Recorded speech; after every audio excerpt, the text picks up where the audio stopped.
Muito obrigado, viu? Louvado seja Deus. Eu gostei desse... Será que dá pra gente fazer tipo chuva? Dá? Vamos tentar? Vamos ver, hein? Vamos lá, ó. Devagarzinho primeiro, hein?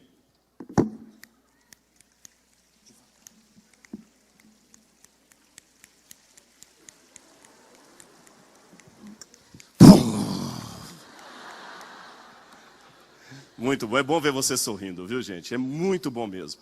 Eu havia mencionado aqui durante a semana uma das frases que eu sempre falo para os meus alunos: se um homem não sabe rir de uma boa piada, desconfie da teologia dele, ou da religião dele.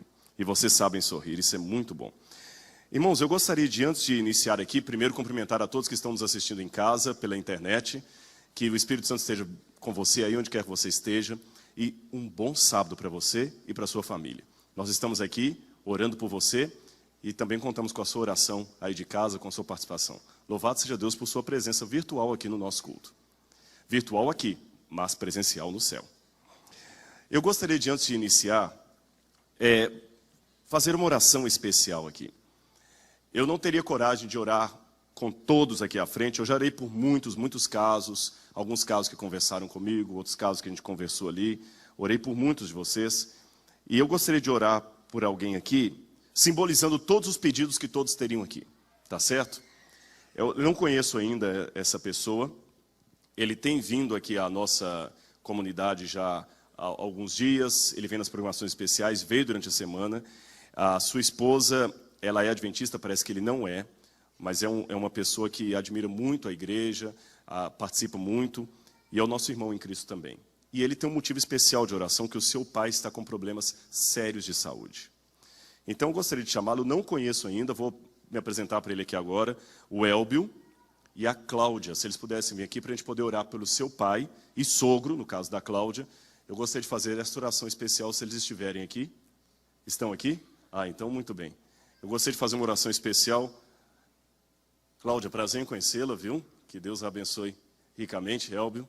Muito prazer. Espero não tê-los constrangido, porque eu não os conhecia, não marquei isto, mas... alguém falou comigo a respeito do problema do seu pai, o seu Valdemir, não é isso? Notei certo aqui? Valdemir, e eu gostaria de orar por ele agora, e ao mesmo tempo que estamos orando por ele, simbolizar todos os outros que estão aí, e ao mesmo tempo fazer uma propaganda para você, que vale para todo mundo que está visitando aqui, Elbio. Por favor, não entenda o que eu vou dizer aqui como pressão, não é. Eu já falei uma coisa durante a semana e vou repetir para você aqui agora. Eu não vim aqui para insultar a sua inteligência. Mas vocês vão de convir comigo que quando você vai num restaurante muito bom, você indica. Vai lá que é bom. Se você tem um mecânico que é bom, eu cheguei na cidade, você fala, vai lá que é bom. Eu vou dar um convite para você. Procura conhecer profundamente as coisas que a sua esposa sabe. Sobre a volta de Jesus, sobre a preparação, e você também que não conhece. Sabe por que eu estou dizendo isso? Porque, por favor, não quero lhe constranger nem a nenhum que está aqui, mas se eu estivesse para me casar, e ninguém no meu escritório soubesse que eu estava noivo, eu teria algum problema muito sério, ainda mais bonito do jeito que minha esposa é. Tinha um problema de cabeça, não é isso? Então, quando eu estava para casar, todo mundo estava sabendo. Vou me casar, vou me casar. Eu mandei e-mail para amigo, comuniquei, telefonei, na época o e-mail era uma coisa meio complicadinha ainda. Comuniquei, falei, olha, eu vou me casar, mandei convite, vou me casar. Todo mundo tinha que saber, porque era uma coisa muito importante na minha vida. Eu não poderia me calar sobre aquilo. E agora eu tenho uma outra coisa mais importante ainda do que o meu casamento. É a certeza que Jesus vai voltar. Eu tenho que te contar isso. Tá bom? E eu vou orar pelo seu pai, e vou orar por mim também, e por vocês, e por todos que estão aqui, no desejo que um dia eu não precise mais fazer orações como a que eu vou fazer agora. Sabe por quê? A Bíblia fala que um dia não haverá mais pranto, nem dor, nem doença, nem sofrimento, nem morte, nem hospital, nem nenhum tipo de enfermidade. Então essa será uma oração provisória, ansiando pelo dia em que não vou mais precisar fazer uma oração como essa. E eu vou fazer de joelhos. Quem estiver em condições de se ajoelhar conosco, ajoelhe. Quem não estiver em condições pode ficar em pé na melhor posição reverente. E eu vou orar agora pelo seu Valdemir. E aproveite e pense em algum pedido especial de oração que você tem, que eu vou também incluir aqui no altar de Deus. Senhor, Diante do teu altar, eu estou aqui com a Cláudia, o Elbio, e estamos colocando um nome de maneira especial diante de ti, o Senhor Valdemir. Eu não conheço, Senhor. Nem sei exatamente qual o problema de saúde que ele tem. Mas o mais importante eu sei. Que nós temos um Deus a quem nós podemos recorrer. Obrigado, Senhor, porque eu posso falar do Senhor para pessoas como o Elbio. Muito obrigado. Muito obrigado porque eu posso falar com ele que Jesus vai voltar. Eu te agradeço por esse privilégio, Senhor. E muito obrigado porque alguém aceitou uma oração que a gente fizesse em prol de outro. E aproveitando o ensejo deste momento, Senhor, eu peço a Ti também as Tuas bênçãos, as Tuas misericórdias, o Teu livramento, a Tua cura, para todos os demais pedidos que estão sendo feitos. Alguns eu não posso mencionar de público, mas as pessoas que conversaram comigo durante a semana sabem do que eu estou querendo dizer. Que elas se sintam agora mencionadas nesta oração. Ainda que o seu nome e o seu problema não sejam audivelmente citados, elas foram, na intenção, mencionadas. E também aqueles, Senhor, com os quais eu não conversei, aos quais eu não conheço, que também se sintam representados aqui por esse casal e por mim. Diante do teu altar, Senhor, nos colocamos como somos, falhos, pecadores, com problemas, mas com uma sede incrível de Ti, Senhor. Com uma vontade enorme de ir para o céu. Com uma vontade enorme de ver Jesus face a face. E é por isso que eu te suplico, Senhor, que orações como esta que eu faço pelo restabelecimento da saúde de uma pessoa sejam orações provisórias. Porque nós ansiamos o dia, Senhor, em que nós não vamos mais ter medo. Nós ansiamos o dia em que não vamos mais precisar fazer orações de olhos fechados, porque estaremos falando face a face com Jesus. Mas enquanto esse dia não chega, Pai, protege-nos em Teus braços de amor. E agora eu invoco, Senhor, as bênçãos sobre esse casal e sobre esta igreja. E sobre todos que estão em casa também assistindo pela internet. Eu abençoo a todos com a bênção do Deus de Abraão, de Isaac e de Jacó. E que eles sintam realmente a beleza da Tua presença. Em nome de Jesus. Amém, Senhor. Amém. Amém. Amém. Foi um prazer com você. Deus te abençoe. Desculpa não ter marcado com você antes. Tá bom? Mas eu estou orando pelo seu pai sempre. Deus abençoe você ricamente.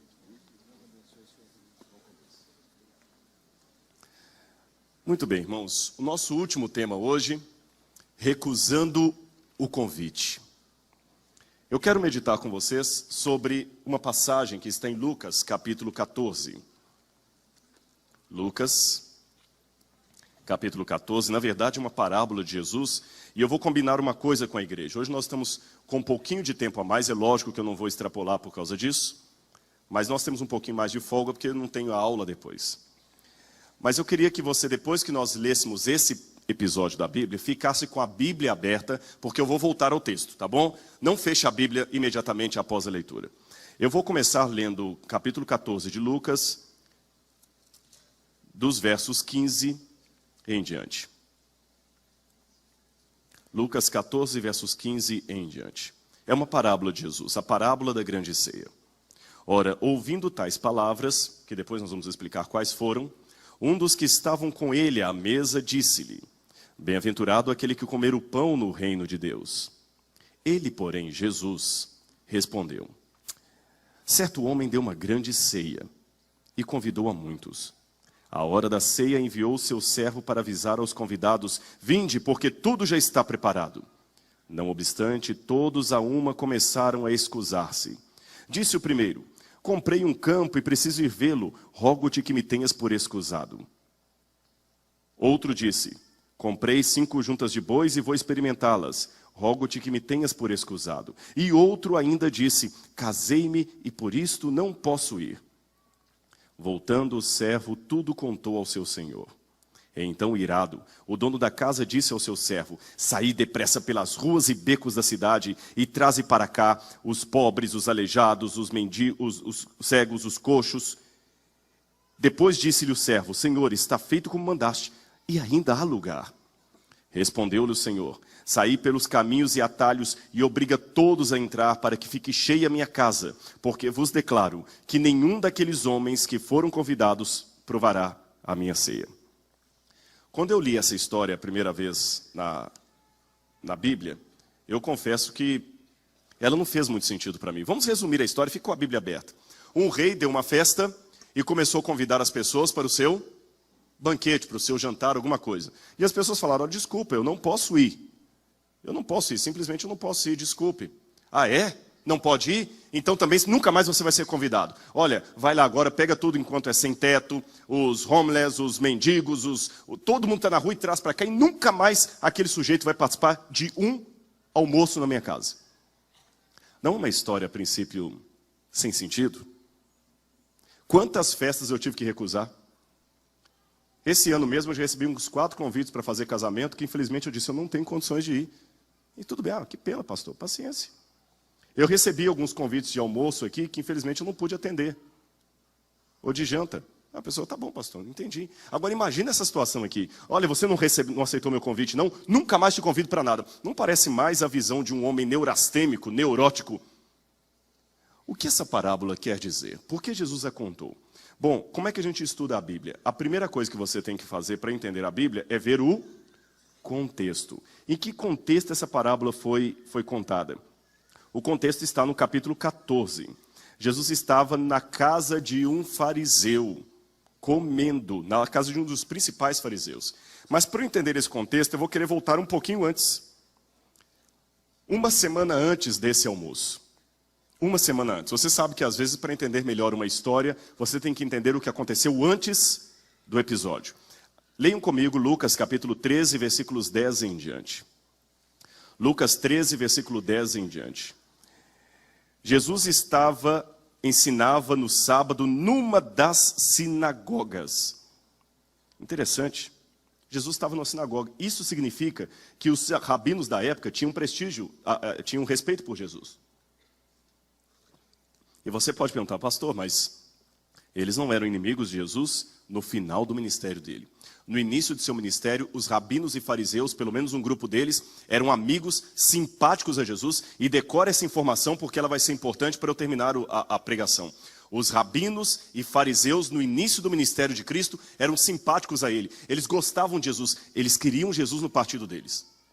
Tanto é que no sábado, ele ensinava na sinagoga. Da forma como está aqui no grego, dá a entender que não era uma coisa que ele fez só um sábado e acabou. Ele ensinava na sinagoga. Todo sábado ele estava lá, ele era convidado de honra. Aí quando Jesus estava ensinando na sinagoga, verso 11, Lucas 13, verso 11, veio ali uma mulher possessa de um espírito de enfermidade, havia 18 anos. Ela andava encurvada, sem de modo algum poder endireitar-se. Vendo-a Jesus, chamou-a e disse: mulher, estás livre da tua enfermidade.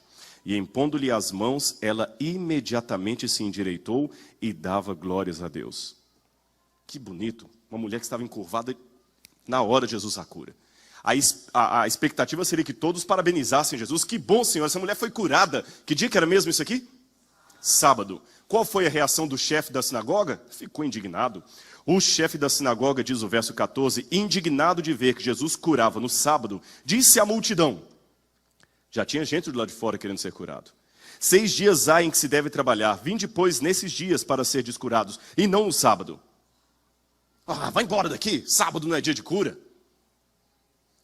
Disse-lhe, porém, o Senhor: hipócritas, cada um de vós não depreende da manjedoura no sábado o seu boi ou o seu jumento para levá-lo a beber? Por que motivo não devia livrar deste cativeiro em dia de sábado esta filha de Abraão, a quem Satanás trazia presa havia 18 anos? Tendo ele dito estas palavras, todos os seus adversários se envergonhavam. Entretanto, o povo se alegrava por todos os gloriosos feitos que Jesus realizava. Eu guardo o sábado. E não entendo que aqui é uma regra para transgredir o sábado, de jeito nenhum. Jesus estava apenas colocando o sábado no lugar certo. Eu passei uma experiência interessante com meu cunhado agora em Jerusalém. Nós estávamos lá e aliás, deixa-me dizer uma coisa, alguns ficaram preocupados que eu falei do perigo. Não é assim também não, viu? Eu convido vocês sempre que puderem, vão ao Oriente Médio. Por quê? As bênçãos são do tamanho da nossa fé. A menos que Deus não permita que você vá. Se eu pude, você pode. Se eu pude, você pode. E lembrem, eu não sou pastor daquelas igrejas que dá para o pastor ter helicóptero, avião e tudo mais. Tá bom? Se eu pude, você pode. As bênçãos são do tamanho da sua fé. Agora, se você já começa com, então não vai mesmo, não vai nunca. Nem tenta, não vou nem falar mais nada. Desista, veja a fotografia, o máximo que você pode. Agora, se você tiver fé e acreditar no Deus que você tem, você vai. Não é poder do pensamento positivo, não, viu? É autoajuda, auto com L. Autoajuda. Auto com L, viu? Mas voltando ao que eu estava dizendo para vocês, Jerusalém, o pessoal tem uma ideia de Jerusalém, igual a gente tem a ideia, às vezes, do Brasil errada lá fora. Tem gente lá na Europa que me perguntou se eu não tinha medo de cobra aqui no Brasil, se eu não tinha medo de onça na rua. O pessoal pensa que o Brasil é uma floresta, uma selva, e da mesma maneira o pessoal pensa que Israel é o seguinte, e o Oriente Médio, aquele monte de menino pequenininho, assim, com metralhadora, bazuca na mão, que você anda na rua, tem que esperar o camelo passando. Não é isso, gente. Uma das coisas que eu mais ouvi muitos de vocês falando é o seguinte: pastor, é lógico que nós temos problemas em volta. Mas antes de eu vir estudar no NASP aqui, eu tinha medo que o pessoal falava do Capão Redondo de um jeito que eu pensava que a gente tinha que assistir aula de colete à prova de balas. Eu vi que não é bem assim a coisa, a gente está tranquilo aqui no colégio. É lógico que existe um problema de assalto aqui e ali, mas isso existe em toda parte. Isso foi o que vocês me disseram. Mas a ideia que o pessoal tem do Capão Redondo é do colete. Então essa ideia que o pessoal tem de Israel. Não desista por causa de medo, de segurança, não tem nada disso, viu? A reportagem às vezes exagera. Mas voltando à história aqui, eu estava com meu cunhado lá, em Jerusalém, tinha um grupo conosco também, vários estavam lá, o Vander, que é daqui, membro dessa igreja, vários da Igreja Central Paulistana. E no sábado, o judeu tem o elevador do Shabat, do sábado. Tem o elevador normal e o do sábado. O elevador do sábado, ele vai parando em tudo enquanto andar, porque você não pode apertar o botão no sábado. E o quarto tem o sensor de luz para que você entre, para que não acenda a luz. Eu entrei no elevador, aí 2 do nosso grupo entraram no elevador onde estava um judeu ortodoxo. Ele arrumou uma briga, porque eles entraram no elevador do Shabat. Você não pode apertar o botão. Eu estava com meu cunhado, e quando eu fui entrar no elevador, eu percebi o judeu lá dentro. Eu falei, entrei no elevador errado, o elevador do sábado. Mas como eu já estava lá dentro, eu fiquei quieto, esperando, né? E o elevador ficou com a porta aberta. Só que, na verdade, eu tinha entrado no elevador comum, não no do sábado. Ele que estava no elevador errado. E ele virou para mim e falou assim, Porque às vezes tem um ar de soberba, sabe? Eu falei, eu entendi que era para apertar o botão. Eu falei, mas hoje não é Shabat? Ele falou assim, eu não posso apertar, mas você pode. Irmãos, eu respeito todas as religiões, mas sinceramente, isso é uma coisa meio complicada. Você não aperta o botão no sábado de um elevador. Mas quando os meus alunos que estavam comigo no ano retrasado em Jerusalém, eles pegaram o carro errado, entraram no bairro judaico, no sábado quase foram apedrejados. Julgar pedra pode. Então, odiar pode. Então, isso aqui que Jesus estava corrigindo. Jesus não estava transgredindo o sábado. Jesus estava colocando o sábado no seu lugar certo. Eu guardo o sábado, não é o sábado que me guarda. Tá certo? E, aliás, a obra tem um parênteses para os adventistas. Uma vez a professora Sara Bullion, ela estava comigo e a Lisle no casamento, ela estava contando para nós lá que ela estava estudando na Universidade Federal, na UNB, né? Universidade... Não é federal, é de Brasília. Universidade de Brasília. Nacional, né? Aí ela estava estudando lá e uma professora, coordenadora do curso, foi a que defendeu a professora Sara Bullion quando ela não queria assistir aula na sexta-feira à noite. Isso mesmo, ela foi fazer faculdade depois que o marido aposentou. Biblioteconomia. Essa coordenadora do curso falou o seguinte, eu quero que a Sara Bullion tenha as aulas da sexta-feira abonadas. E as outras mulheres perguntaram àquela professora da irmã Sara, por quê? Ela falou, mas só por causa desse negócio do sábado, sabe qual foi a resposta da coordenadora? A professora Sara Bullion tinha visitado a mãe da coordenadora no hospital no sábado.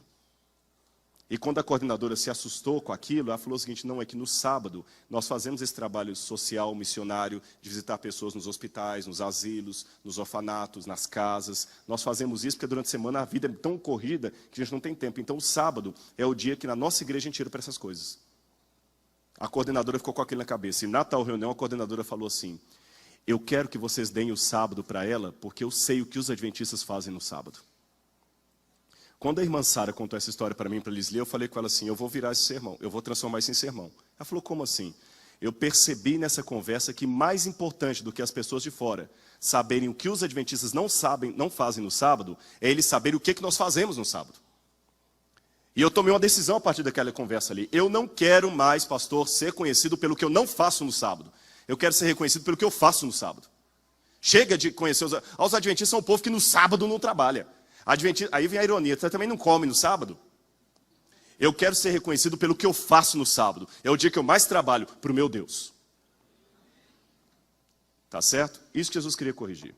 Mas voltando à história aqui, aqueles homens não engoliram aquilo. Eles tinham interesse político em Jesus. Muito interesse político. Tanto é que eles tinham interesse político que eles queriam Jesus no partido deles. Mas Jesus curou a mulher no sábado. Jesus não foi politicamente correto. Passaram-se 8 dias. No sábado seguinte, onde estava Jesus? Na casa de um dos fariseus. Capítulo 14, verso 1. Aconteceu que ao entrar ele num sábado na casa de um dos principais fariseus para comer o pão, eis que o estavam observando. Será que esse homem é realmente bom para o nosso partido? No início eu pensei que era, mas ele não é politicamente certinho. Ora, diante deles achava-se um homem... O que está falando na sua Bíblia aí? Isso aqui é estranho. Um homem hidrópico. É lógico que um homem hidrópico é um homem que tem uma doença. O que um homem com aquela doença estaria fazendo numa refeição? Não faz sentido. A refeição era uma coisa muito importante para eles. Muito importante. Eu tenho aqui 2 fotos para mostrar para vocês. Uma coisa que me chamou a atenção no Oriente Médio, essa foto eu tirei na Jordânia. Esse beduíno aí me conheceu nesse dia, e o primeiro convite, venha comer comigo. Mandou a mulher preparar comida para a gente. Eles têm isso. É lógico que eu não podia ver as mulheres, viu? Ele tinha 4 mulheres, eu não podia ver. É difícil, eu tenho uma foto rara aqui que eu tirei com uma menina. Eu pude tirar foto com essa menina, e seja não foi na Jordânia, seja foi no Sinai. É porque ela ainda não havia menstruado, por isso que a família permitia tirar foto. Mas fora isso, eles não gostam que o homem tire foto com mulher. Tem alguns hoje, a bem da verdade, que por causa do dinheiro, estão quebrando essa tradição. Você chega lá, eles pedem $1 e põe a mulher para tirar foto com você. Mas, de maneira normal, o beduíno não gosta que você interaja com a mulher dele. Não. Você não pode vê-la, você fica ali, ela fica lá. E ele sempre convida. Parece muito com os costumes do tempo de Abraão. Ele convida você para comer. E é importante você comer com ele. Como era uma refeição naqueles tempos bíblicos que os beduínos ainda seguem? Irmãos, eu tive essa experiência algumas vezes, na Jordânia e no Sudão. E no Egito também. Eu fiquei durante 15 dias no deserto de Baiuda, que faz parte do Saara, com beduínos, numa casa do deserto com eles ali, comendo como eles comem. A primeira coisa que me chamou a atenção, ele convida você para comer, e convidar você para comer é uma coisa muito importante para ele, porque a comida é rara no deserto. Então, se ele está chamando você para comer, é porque ele tem você em alta conta. Então, ele vem, trazia o prato, colocava no meio, você tem que comer com a mão, no mesmo prato que ele. Aqui eu não tirei foto de eu comendo com eles para não ofendê-lo. E eu tive um problema no Egito também, a primeira vez que eu fui para lá, que a minha máquina foi roubada no último dia, com as poucas fotos que eu tinha. Mas eu tenho algumas fotos de internet mostrando a situação que eu passei. Beduínos comendo todos com a mão no mesmo prato. Um detalhe, nunca coloque a mão esquerda no prato. Porque a esquerda é para higiene pessoal. Você coloca a mão direita sempre. Você quer ofender um muçulmano, estique a mão esquerda para ele. É ofensivo. Por isso que em alguns regimes mais totalitários, como o do Talibã, por exemplo, quando um homem mata ou rouba e é condenado, eles cortam uma das mãos dele. Por que eles cortam a mão? Porque cortando a mão, você vai ser obrigado a tocar no alimento com a mesma mão que você lava o corpo. Aí ninguém mais vai comer com você no mesmo prato, você se torna imundo, permanentemente rejeitado. E o que para mim, eu confesso a vocês, que era um pouco difícil de engolir por causa da cultura, para eles era algo normal. Eles estão partilhando comigo no mesmo prato. E esse negócio de comer com a mão, no mesmo prato que o indivíduo, sentado no chão. Ali você tem lá, todos no deserto, lá comendo. É complicadíssimo, irmãos. Eu pensava em tudo. Senhor, me ajuda. E eu sei que você deve estar pensando, mas é muito nojento isso, pastor. Tem uma historinha que contam que uma vez um missionário chegou nesses lugares em que se come com a mão. E quando ele viu todo mundo pegando com a mão e comendo, ele ficou meio assim, é assim que se come aqui? E o Cicerone, ofendido e percebendo a soberba do europeu, falou o seguinte, é assim, sim, senhor. Eu sei que o senhor está sentindo falta dos talheres. Na nossa cultura, nós comemos com a mão. Só que existe uma diferença entre a minha cultura e a sua. É que a minha mão, eu sei como foi lavada. E eu sei aonde ela esteve nas últimas horas. E a única boca que a minha mão encosta é a minha.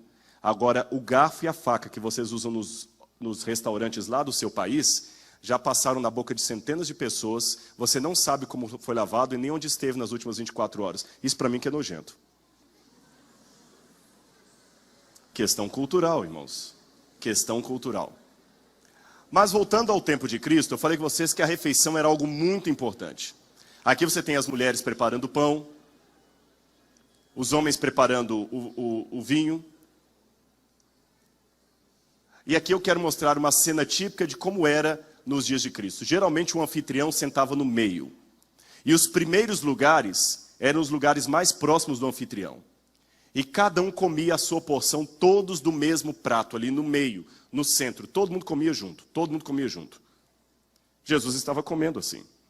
Só que o fato de aparecer um homem hidrópico ali não faz sentido. Uma pessoa com uma doença não era para estar ali. Jesus estava no sábado na casa de um dos principais fariseus para comer o pão, aparentemente era bem-vindo, mas eis que o estavam observando. E aparece aquele homem doente ali. Por que vocês acham que aquele homem doente apareceu ali? Ele foi colocado de propósito pelos fariseus para ver se Jesus ia cometer o erro da semana anterior, curando aquele homem também. A hidropsia é uma doença terrível, é isso aqui. É uma retenção de líquidos no corpo, nas cavidades. Geralmente, segundo uma pesquisa que eu fiz, a hidropsia ela é resultado de um peixe contaminado por um parasita, ou às vezes até por algum tipo de caramujo, também contaminado por parasita. E a pessoa fica desse jeito. Veja esse menino, os olhos inchados. Imagina a frieza, a falta de sensibilidade daqueles homens, colocando alguém assim, só para testar Jesus. Não é porque eles queriam a cura daquele homem, só para testar Jesus. E Jesus, percebendo a cilada, perguntou aos intérpretes da lei, então, esse rapaz está aqui. É permitido ou não curar no sábado? E de novo ninguém respondeu nada. Então ele o tomou e o curou. E ele fez uma pergunta diferente da outra semana. Qual dentre vós, se o filho ou o boi cair no buraco, não irá tirá-lo logo no dia de sábado? Quando é para ter prejuízo financeiro, aí vocês não querem perder, né? Mas um filho desse eu posso deixar para tirar no outro dia? E Jesus percebeu que aqueles homens estavam mudando o sentimento em relação a ele. Aí Jesus estava ali e a Bíblia fala que Jesus começou a perceber como é que todo mundo queria os primeiros lugares. Todo mundo queria estar bem na fita. Entenderam para aquela imagem anterior o que são os primeiros lugares? Todo mundo queria estar no centro da mesa, junto com o anfitrião. E Jesus percebeu aquilo. E Jesus falou o seguinte, gente, não procurem os primeiros lugares, não é por aí. Aí uma mulher querendo quebrar o clima que estava pesado, um dos convidados, né? Falou assim, olha Senhor, bem-aventurado aquele que comer no reino do céu, não é isso? Um dos que estavam ali, para quebrar o clima. Jesus falou assim, eu vou contar uma historinha para vocês. Aí contou aquela história que eu descrevi e que agora nós vamos entender. O que Jesus quis dizer com aquela história? Lembra que eu falei com vocês? Deixa eu botar aqui, vou virar aqui, fica melhor. Vou mostrar essa cena aqui, ó. A comida no Oriente Médio, ela é rara. É um lugar de deserto. Você não tem comida com abundância, igual nós temos aqui, a ponto de desperdício. Não pode desperdiçar comida. Nós temos uma ideia muito diferente da comida. Eu já falei ontem, nós não comemos porque estamos com fome. A gente come porque, sei lá, eu quero comemorar, vou comer. Eu estou chateado, eu vou comer. Tudo tem que comer. Vamos comer. E come várias vezes por dia, e se empanturra de comida. Para eles, não. A comida era para alimentar a fome. Só isso. E era algo muito importante, você não pode desperdiçar comida. Então, como eles faziam quando iam dar uma festa? Havia 2 convites. Preste atenção se você algum dia morar no Oriente Médio. Primeiro convite. eu quero convidar vocês para a minha festa, vou dar um casamento, um aniversário, qualquer coisa. Aí o meu empregado passa na casa de cada um de vocês, olha, o pastor Rodrigo vai dar uma festa, você poderia ir? Aí o professor Hélio Carnassali e a esposa falam, não, nós podemos sim, nós vamos estar livres nessa data, fala com ele que nós vamos. Aí o meu empregado anota o nome do pastor Hélio e da esposa ali. Aí o pastor Braga fala, desculpa, eu não posso, eu vou estar viajando nessa data, tudo bem, não tem problema. Aí ele vai passando, pastor Noel, aí eu posso ir, mas a minha esposa não pode. Tá bom, então ele anota pastor Noel, uma pessoa. Aí, professor Marcos Eduardo, desculpa, eu e a Ana Paula também não podemos, não tem problema. Vocês notaram que ele passou na casa de todo mundo, mas ele fez uma lista apenas com o nome daqueles que falaram, eu vou. No dia da festa, essa lista era muito importante porque o dono da casa fazia a quantidade de comidas com base na quantidade de pessoas que disseram, eu vou. E a quantidade era exata. Bem diferente da nossa cultura. Na nossa cultura, a ideia é o seguinte, quanto mais, melhor. Eu não disse mais, melhor. Quanto mais, vírgula, melhor. Está corretíssimo o português. Viu? Corretíssimo. Quanto mais, vírgula, melhor.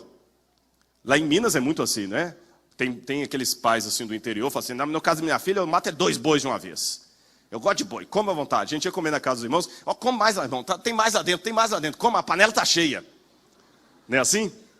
E a alegria de uma dona de casa é quando o pessoal raspa toda a coisa, mas ainda tem panela lá dentro com comida se precisar de mais. O pessoal comeu, pastor, mas o pessoal seu satisfeito, ainda sobrou comida ainda. É bom isso. No Oriente Médio é o contrário.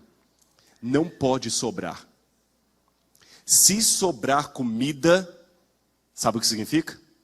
Você, anfitrião, é um desperdiçador. Você não é um homem de confiança. Se numa aldeia você convida pessoas para sua casa e depois da refeição sobra comida, você perde o direito no comércio, ninguém quer fazer sociedade com você mais, você não tem mais crédito, você vai comprar as coisas, não venda fiado para esse homem, não, na casa dele sobra comida. Chegava a esse ponto.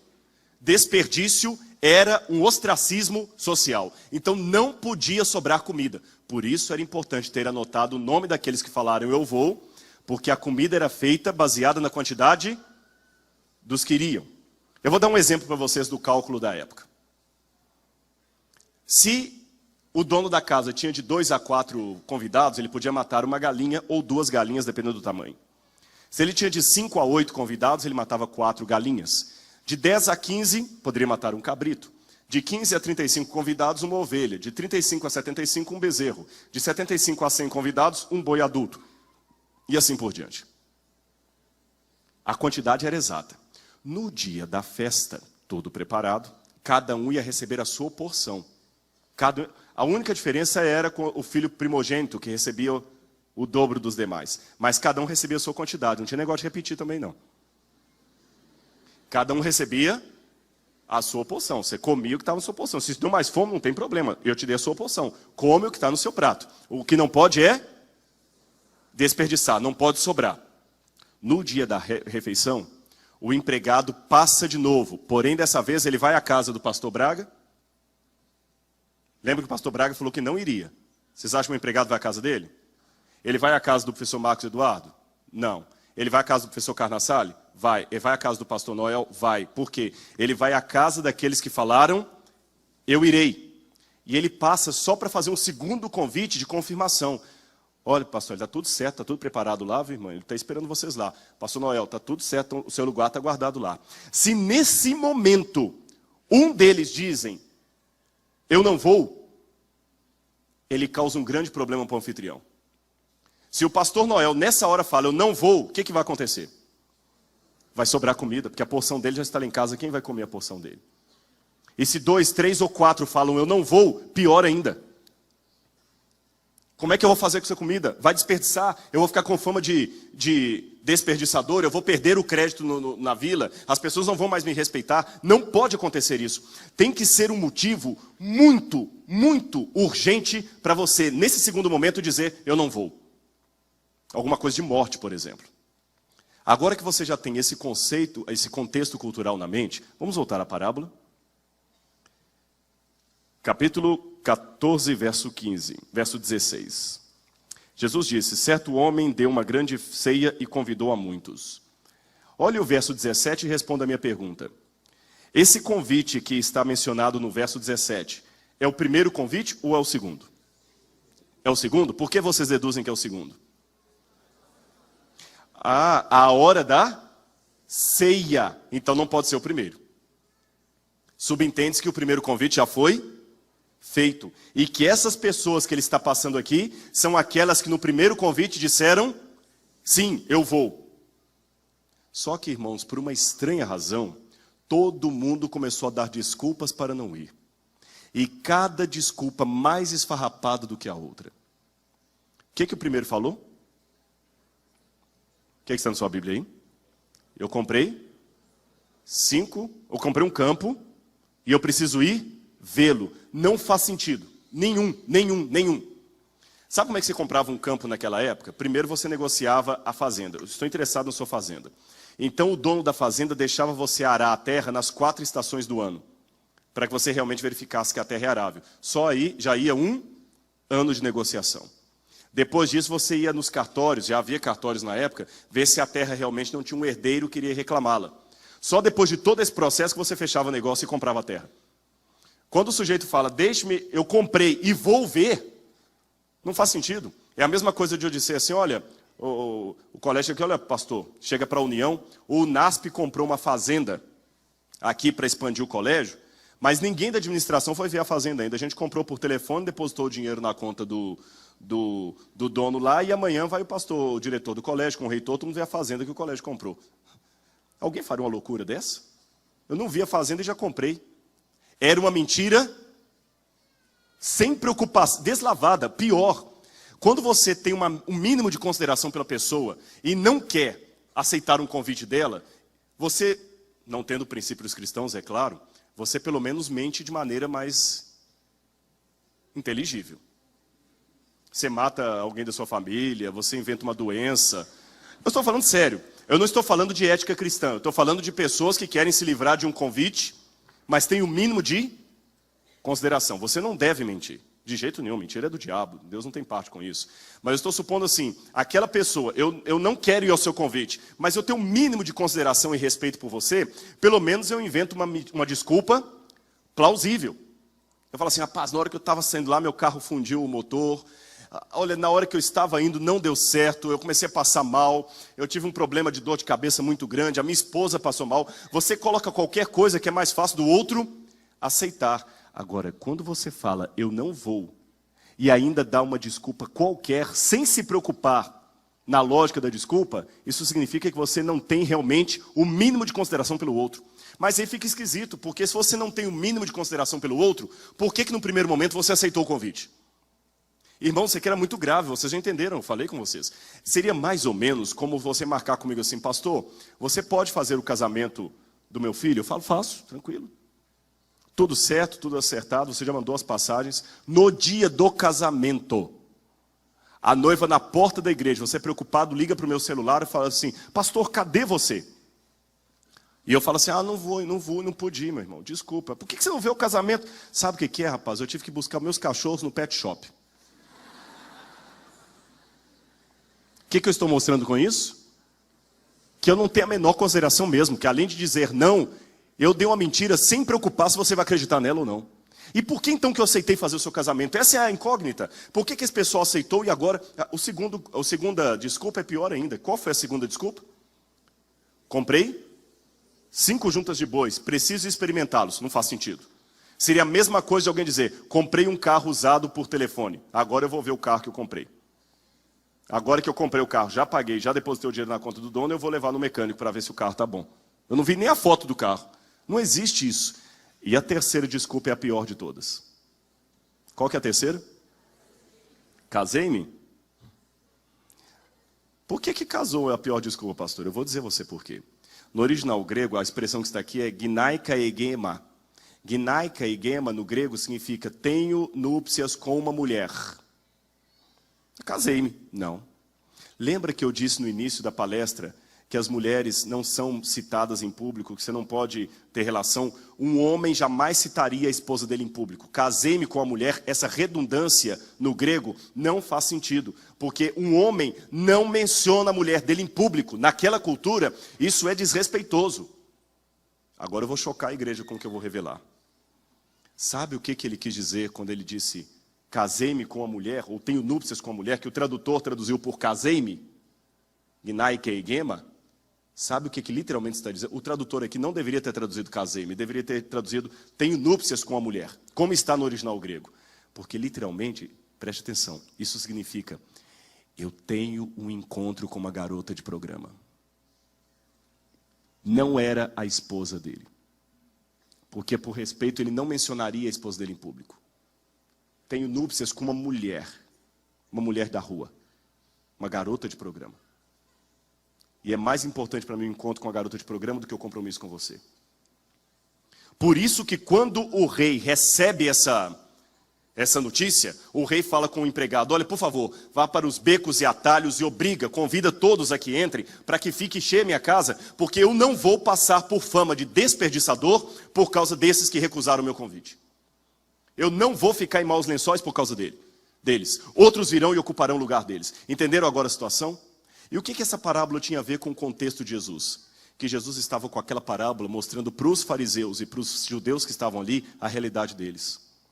Em outras palavras, hoje, vocês estão na fase do primeiro convite. Vocês estão me aceitando, até me convidam para pregar na sinagoga, até me convidam para comer com vocês. É a fase do primeiro convite. Todo mundo está querendo que eu faça parte do grupo deles. Ó, líder dos fariseus, você está aí feliz me convidando para sua casa? Vocês estão preocupados com a minha opinião? É o primeiro convite. Vocês estão dizendo sim para mim. Mas pelo comportamento que vocês estão tendo aqui, eu percebo que quando o segundo convite vier, vocês vão dizer não para mim. Vocês vão me desprezar, vão dar desculpas e vão dizer que não me conhecem, que eu não sou o rei de vocês, e vão preferir um salteador chamado Barrabás em meu lugar. E vão pedir a minha crucifixão. E foi exatamente assim que aconteceu. No primeiro momento, todos felizes com Jesus. Quando você lê o Evangelho de João vai mostrando assim, as multidões maravilhadas com Jesus, mas João diz assim, as multidões se maravilhavam com Jesus, mas Jesus não se confiava a elas, porque ele bem sabia o que era a natureza humana. E aí o Evangelho de João continua. Muitos discípulos se retiram, os judeus se escandalizam, no final está Jesus sozinho. Eles rejeitaram Jesus. E agora, olhem para mim, igreja, que eu tenho uma última pergunta a fazer para vocês nesses minutos finais da minha última pregação aqui nessa semana de oração. Eu fico feliz com o presente, pastor. Fico feliz com o carinho de vocês, com as músicas. Fico feliz que mesmo com frio a igreja está lotada, que muitos estão até em pé. Não por falta de opção, é porque não tem espaço mesmo. Fico muito feliz. Mas igreja, esse é apenas o primeiro convite. É fácil dizer sim para Jesus agora. É vantagem. Mas chegará um dia em que Deus terá que fazer um segundo convite com você. Chegará um dia em que talvez esse colégio vai ser perdido. Quem não é adventista, e talvez não está entendendo o que eu quero dizer, peça a um adventista que explique para você os eventos finais. E se ele não souber explicar, chame a atenção dele que deveria saber explicar. Haverá de vir um decreto e que essa escola vai ser fechada. E nós não poderemos mais ter aqui o Centro Universitário Adventista. Talvez ela até continue funcionando, mas não mais como uma escola adventista. E nesta época, uma grande multidão pulará pelas fileiras do adversário. E não compete a mim, irmão, saber quem é quem. Eu não sou juiz. Compete a mim implorar a Deus para que eu e a minha família estejamos do lado certo. E o que eu imploro para mim e para minha família, eu imploro para você. Não brinque com sua salvação. Jesus em breve voltará. Esse recado que eu dou muito sério e com muito carinho, igreja. Porque se houve um tempo em que nós pudéssemos brincar de ser cristãos, pessoal, esse tempo não é agora. Eu falei um pouco com o coral hoje e falo com vocês. Não estou julgando indireta para ninguém, não conheço a vida de ninguém, não sou juiz de ninguém. Eu faço a minha barba todos os dias, eu me conheço, eu tenho espelho, eu tenho telhado de vidro e eu tenho espelho em casa. Mas assim como eu me reconheço pecador e corro para a cruz de Cristo todos os dias, eu convido você a fazer a mesma coisa. Se eu estou nesta noite falando para alguém que está brincando com o cristianismo, que está cantando no coral e participando de balada, e vem para da balada e vem para o coral, e aqui bonitinho, ninguém está sabendo, para de brincar com isso. Jovens, não brinquem com sua salvação. Teve uma época na igreja, que vocês não acompanharam, que era muito a teologia do medo. Jesus em breve voltará, cuidado! E muitos jovens ficavam apavorados. E a grande pergunta depois, será que vai dar tempo de eu casar? Será que vai dar tempo disso? Estou com medo de Jesus voltar hoje. E muitos jovens perguntavam, pastor, será que eu já cometi o pecado contra o Espírito Santo? E isso era um excesso que, graças a Deus, a igreja corrigiu, parou com esse tipo de pregação. Mas eu estou com medo que nós somos para um outro extremo. E, irmãos, extremo é um lado da verdade que ficou louco. Extremismo é um lado da verdade que pirou. O outro extremo hoje é que está todo mundo tão tranquilo, que para que temer da volta de Jesus? Ele não vai me deixar de fora. Ele é meu pai. Ele é o cara lá de cima. Ele é Deus. Ele é Deus. Ele te ama demais. Mas não brinque com sua salvação. Todos aqui, do pregador aos que estão sentados, os que estão filmando, os que estão em casa, estamos na primeira fase do convite da ceia. Você disse sim, você está me assistindo, você está aqui. Mas e quando chegar o segundo convite? E quando o decreto dominical chegar? Ou antes disso você morrer? Antigamente os pregadores apelavam às pessoas, venha a Jesus, você que é um pecador. Hoje a tônica mudou. Venha a Jesus, você que está com problema na empresa. Venha a Jesus, você que está com problema na oficina. Venha a Jesus, você que está com problema no casamento. Quer dizer, Jesus hoje virou apenas consultor de negócios, ele não é mais salvador. Você tem que ir a Jesus por causa dos seus problemas emocionais, é claro, é óbvio, não vamos tropeçar no óbvio. Mas acima de tudo, você tem que ir a Ele porque você é pecador. E Ele está disposto a te perdoar e te dar uma nova chance e fazer de você uma nova criatura. Em nome de Jesus, faça isso. Pense nisso. E não fique de fora da ceia do Senhor. Porque o grande desejo da minha vida, o grande sonho da minha vida, espero que seja o seu também, é um dia comer o pão com Cristo no reino do céu. Que Deus abençoe cada um de vocês. Em nome de Jesus. Amém. Vamos fazer a oração final.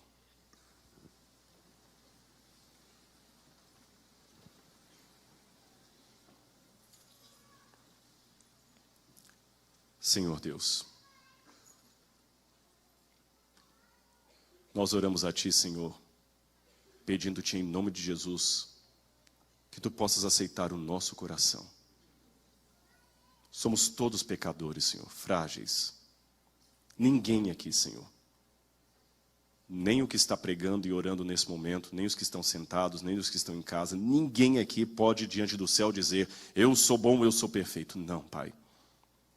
Mas com as nossas debilidades, com as nossas deficiências, queremos Te dizer, Senhor, que queremos que o Senhor habite em nossa vida. Dá-nos um novo começo, Senhor. Eu não sei, Pai, o problema que cada um está enfrentando. Eu não sei. De repente, eu sem querer descrevi a situação de alguns aqui. De repente, Senhor, eu sistematizei o temor de muitos, ou a comodidade de alguns, outros. Eu só sei, Senhor, que eu Te peço em nome de Jesus, que Tu possas atingir o mais profundo do coração de cada um. E não deixe, Senhor, ninguém sair daqui sem a certeza de que dirão sim para o Seu segundo convite. Dirão sim para Cristo. Perdoa os nossos pecados, Senhor, por favor. Nós Te amamos. Nós Te queremos, Senhor. Nós queremos ir para o céu, Pai. Eles estão dizendo que querem ir para o céu e eu quero ir para o céu. Lava-nos, portanto, no sangue do Cordeiro. E se a aprovação vier, Senhor, se Jesus voltar amanhã, que nós não estejamos fora. Por favor, meu Pai. Eu Te agradeço muito como ministro do Evangelho, pelo privilégio de fazer parte dessa causa, pelo privilégio de fazer parte desse povo, pelo privilégio de estar pregando numa das mais importantes igrejas desse país, se não do mundo. Te agradeço muito, Senhor, por ter conhecido essa mensagem. Te agradeço pelo carinho de todos que vieram aqui durante essa semana. E agora, Senhor, eu vou voltar para minha casa. Então eu te suplico, em nome de Jesus, cuida de cada um deles. Envia o teu anjo protetor para ficar com eles. Eu os coloco em tuas mãos, Senhor. Eu os coloco em teus braços de amor. Porque eu confio nos méritos de Jesus. Amém, Senhor. Amém. Uma última coisa, fique em pé. Eu deixei de propósito depois da oração para mostrar uma última cena. Se tirou, não tem problema, Braga. Foi de propósito que eu deixei para depois da oração isso aqui. Eu perguntei uma vez a um beduíno que tanto eles convidavam a gente para comer que eu já não aguentava mais comer. Cada vez que chegava, você tinha que comer com eles. E eu perguntei para ele, e se eu disser que eu não quero comer com você? Sabe o que ele me disse? Você está dizendo que me odeia. Jesus hoje te convida. Vem comer comigo no céu. A ceia está preparada. Se você disser não, você está dizendo que o odeia. Pense nisso na próxima ceia que haverá nessa igreja. E participe em nome de Jesus. Porque Deus te ama. Acima de tudo, Ele te ama. Muito obrigado pelo carinho de vocês. Deus ama vocês. Vão em paz e que o Senhor acompanhe a cada um. Amém.